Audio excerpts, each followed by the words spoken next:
Hello, hello, hello mga amiga, maayong adlaw, magstorya na punta. Kining sugilanon ako i-share ninyo karon naguluhan kini og Beds of Life. Nahibaw ba mo nga dunay pito ka higdaanan sa kinabuhi?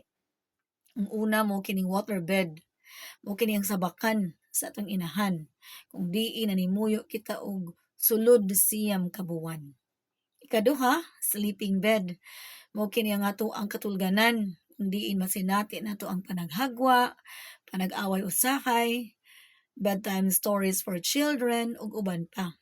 Ang ikatulo, mao kini ang bed of roses. Mao kini ang igdaanan sa panahon kung diin higugma ka. Apan susama sa rosas, daghan kini og tunok. Masinati nimo ang kapakyasan, kagul-anan ug kasakit sa gugma. Ang ikaapat, mao kini ang hospital bed.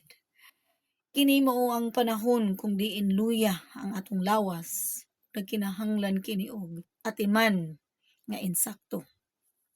Ang ikalima, mao kini ang deathbed.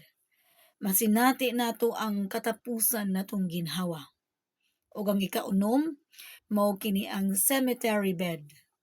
Kung diin pahulay sa dayon ang imuhang gipangita. Ug ang ikapito, mao kini ang spiritual bed. Kung diin dili na nimo masinati pa ang kasakit o mga pag-antos gumikan kay ang imong espiritu nahiluna na. So ikaw amiga, unsa may imong higdaanan karon? Dinhi na lang kutob, hangtod sa sunod higayon sa atong panagistorya. Daghang salamat.